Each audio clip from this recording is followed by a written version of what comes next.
I'm sure. So we recorded this entire intro, and we thought we did, and I never pressed record on the recording device. Classic.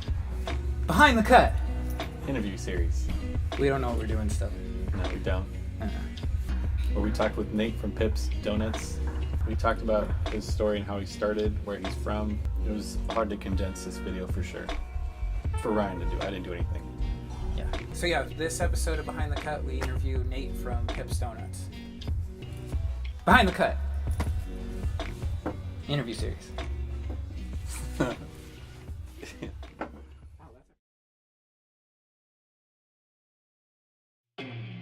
From making the best small donuts around to being a staple in the local Portland music scene, Nate Snell seems to have done it all. Owner of Pips Doughnuts and Chai, Nate has one of the most interesting and inspiring stories around. In this episode of Behind the Cut, Nate talks about everything from how he got started making donuts to how he stays true to his own unique vision, and even playing music with legends like Elliott Smith. This is the story behind the entrepreneur. You're watching Behind the Cut, an interview series.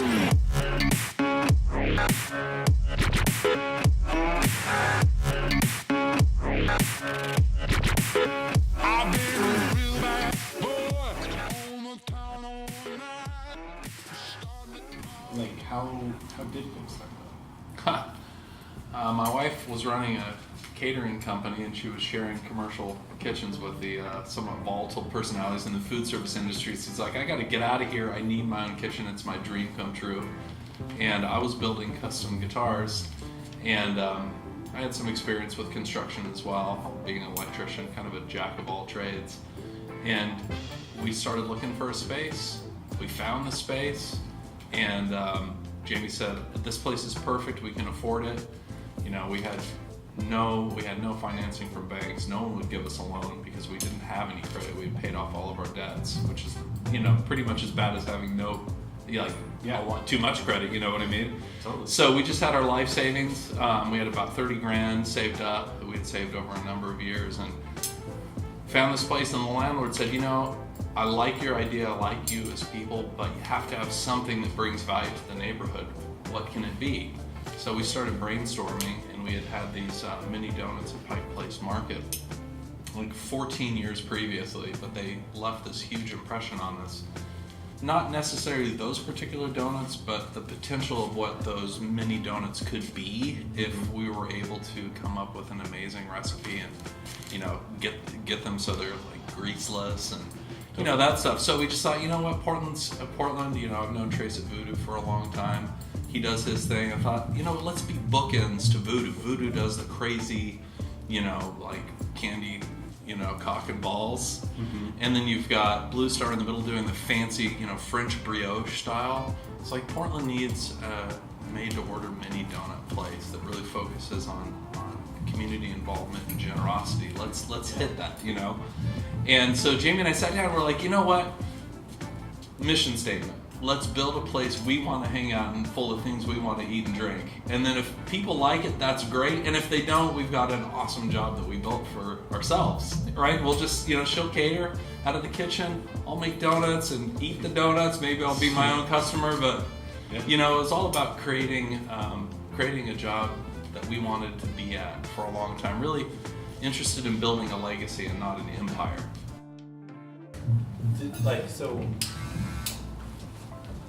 Where did you originally want to take it though?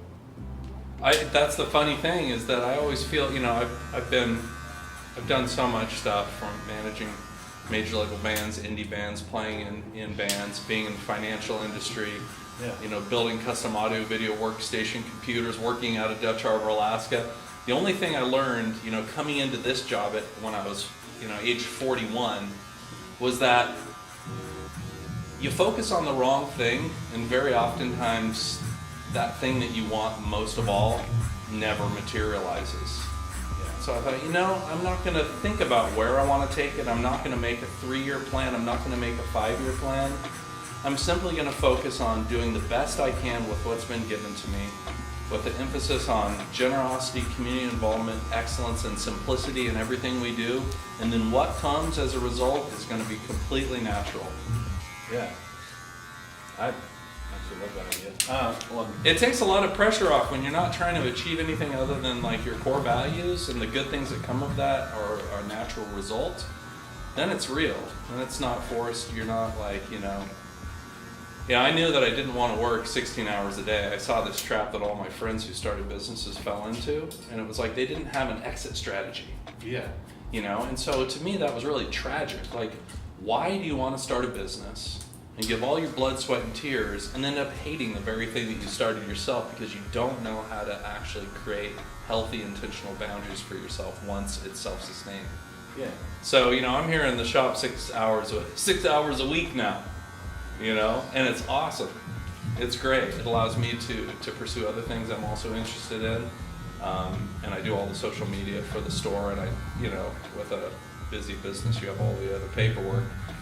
But it creates a really healthy environment for me to continue to maintain my love of what I'm doing and to be fresh and to really treat it like every day is like the first day you were starting up. You've got that excitement, that joy. You're not burnt out, because burnout, man, that'll kill your love of your own business, and that seems like a real tragedy. Yeah. And did you grow up here? My parents were both from here. My mom was actually from a little town outside Eugene called Elmira. My dad was born in Portland, and then they ended up meeting down in San Jose, California. Had me, and then we moved up to Northern California with my grandparents. I've been here since '88. Do you have a preference on just southeast or northeast Portland? Or? I love it all. Love it all. Yeah, I work. I've been fortunate to work for some of the most just incredible instrumental chefs. Back when I was in my late teens, I worked for Greg Higgins, who owns Higgins now. When he had the Heathman Bakery and Pub, that was really truly the first farm-to-table restaurant that Portland had ever seen. Greg actually went and cultivated the relationships with the farmers. We had Widmer Brothers in there with their first microbrewery, off their main site. They made all of our beer for our beer bread. We had a bakery. We had wood-fired pizza. This place, I was 19 years old, and this place was informing me in a way that was going to stay with me for the rest of my life, that I was going to carry with me over into running Pips. Yeah. So I love Portland. I've been in the music scene. Trace from Voodoo used to run the X-Ray Cafe. I begged him for my first show. I had a band called Jesus Trucker. I had dreadlocks. I was like grunge, And I remember Chris Brady, who owns Extracto now, he was in a band called Pond. They were on Sub Pop at the time. And we were playing a show together, and Trace had this little cafe inside the X-Ray, and he was always trying different things. There was gyros and burritos. And this one time he's like, "Hey guys, you gotta try this donut I made. I think I'm gonna make donuts in here." And we tried it. We're like, "Dude, don't make donuts. That thing is terrible." And boy, did he have the last laugh, right? It's cool. Old Portland sneaks up on me sometimes in just the strangest ways. I was looking back through old concert, recordings and stuff that were made at La Luna and Pine Street Theater before that, and I came across this one that Heat Miser was playing. That was Elliott Smith's full rock band, and the first song was something, and he's like, Elliott goes, "This is for Storm." Well, Storm was the nickname that I went by. And I was like, it was just like a ghost reaching out from the past and talking to me for 1994. It just blew my mind. I was just sat there with my mouth open.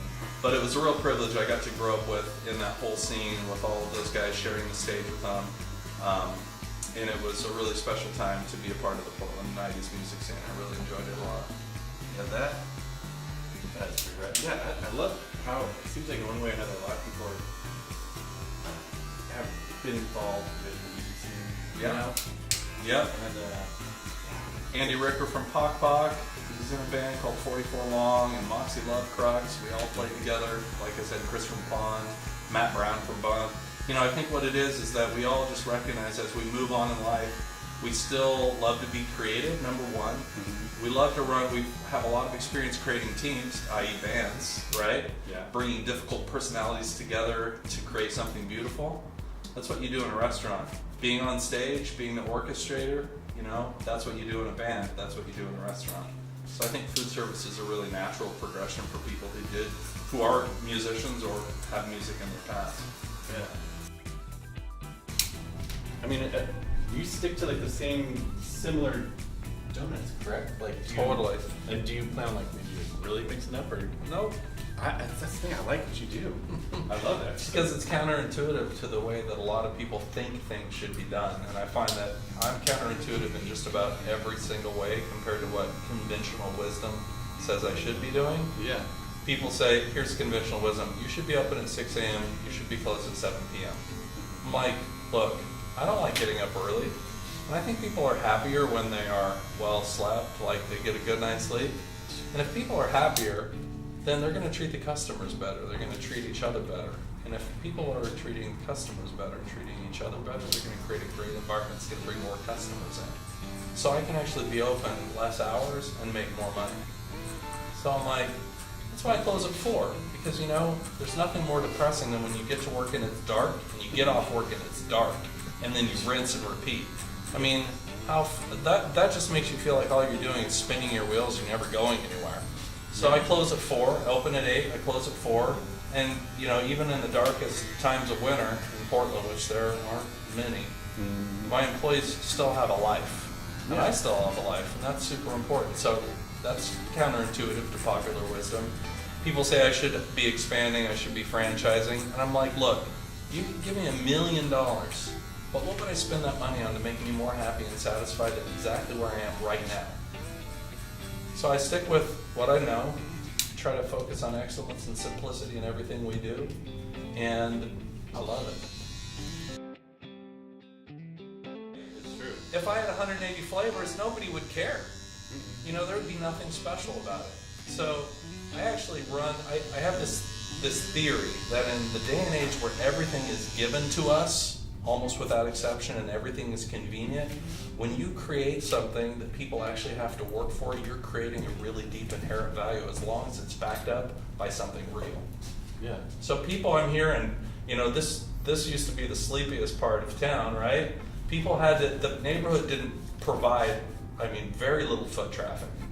So people have to actually get in their car and take a trip to Pips from all over the city, because they can't get it anywhere else, and I love that. And I think there's a value when people actually have to be made to work for something, and then the payoff is something real and good. It validates why they made that effort, and it makes that experience something authentic. And that's what I like, is that you are very authentic. You say it how it is, but like not in like, you're not a dick. You just I am you. kind of a dick, But I mean, like, I just love how like you just say how it is, and you actually are out there like supporting other businesses that are doing similar things to you or the exact same thing. Yep. And you're not just talking about being supportive. You're actually getting out there and doing it. I definitely noticed that in your social media. And I love that. Thank you. I appreciate it. I think that, you know, I always say, you know, people can do exactly what we do, but they can never do it exactly how we do it. And so building the value of business is not just in the product that you make. It's not just in the good that you make, it's in the good that you do. And so I've built an experience, and I've built a business that walks the walk and talks the talk. And that to me is the overall value that you can't replicate. You can't just go create a cookie cutter Pips that does it the way we do it. I talk about supporting other businesses. I do support a lot of other businesses, but there's a lot of people out there who say that and then like they really kind of are trashed about each other, and I just love that you're just like, there's no room for that, you know, like, and there isn't.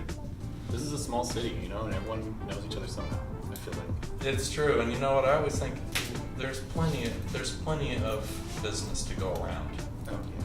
You know, it's like the tighter you hold on to your possessions, the more they get taken away from you. You know, you hold on to your clientele so tightly instead of supporting other businesses and sharing. And honestly, look, there's more people that want donuts, there's more people that are going to get their haircut, hair's always growing, stomachs are always rumbling. So, you know, why not just embrace the fact that we're all in it to win it, you know? And why sit there and harbor this weird pit of anxiety in your stomach about your competition? You just like kind of flip it and reverse it. You're like, I want to support my competition. You know, I want to create good vibes because I know there's more than enough to go around. There's more than enough people. Yeah. You know, it just seems like a waste of time and energy to be worried about what the other guy's doing. You know, I've worked in a million different restaurants. I've been a barista. All these things I've done, I'm using everything that I learned to some degree in each one of these different experiences to run a donut shop the very best way possible. So I just encourage people, I'm like, where you're at right now, milk that experience. Like, just embrace that experience. Learn absolutely everything you can where you're at right now, because at some point in the future, you're going to find your vocation and you're going to be utilizing all of that past experience to make it amazing. Some people are like, whoa, you mean, where I'm at right now, working as a pizza cook, I'm going to be potentially using that experience when I become, a painter? Like, oh yeah, you're gonna be using all that stuff that you learned. So learn it, Yeah. And it's fun to realize that you go through seasons in life, and seasons are cool. You don't have to. Everything doesn't have to work out in the present. You just have to think that things are happening right now. There are things that are forming. There are experiences you're getting that you're going to be able to use in the future. I do love that. It kind of takes a lot of the pressure off of where you're at in the right now. Yeah. It gives you a little bit of hope that, wow, there's some learning process I actually need right now to position me to succeed in the future. And so, it's just kind of like keeping that beginner's mind. I always tell my employees, hey, you know what? Don't sweat it. Nobody knows anything until they learn. And you know what? We're always learning. No matter how good you are, there's always room for improvement. Don't strive for perfection, because then it just leads to you'll never achieve it. Number one, you'll be crazy trying to figure it out. But always look for ways to improve in everything you do. Even if you've got it dialed, that first growth is massive, right? When you first start doing something, it's like your learning curve is like this, right? Mm-hmm. And then you plateau out. But then if you keep your mind open to learning things, those incremental improvements tiny improvements can make huge differences. So I'm always looking for a better way to do things. And my employees oftentimes actually come up with better ways than we had. Yeah. So I always tell them, look, if you learn how to do the things the way that they are right now, because that's the end result of the process to this point. But if you can come up with a better way, tell me about it. We'll try it. We'll put it to the test. And if it works, we'll adapt it and we'll adopt it. And that's how we continue to grow from input from people who are actually on the front lines. Yeah. And it's really cool because it takes a lot of pressure off me, and it helps them to buy in to improving their workplace, and they take pride and like, oh, I was able to do this that changed this, and now we've adopted it, and that's the way it's going to be until somebody else finds a better way to do it. Yeah. So it's really cool. Dude, I really appreciate you doing this. Sure, of course. I mean, like Pleasure. I said over and over, I really wanted to interview you. I'm glad that you're the second video we're doing. And I don't know, I'm really stoked about this, and I really hope we get to cross paths more often. Well, maybe if you come into my shop more often, we can. Dude, that's true. Don't forget those birthday dozens. Yeah.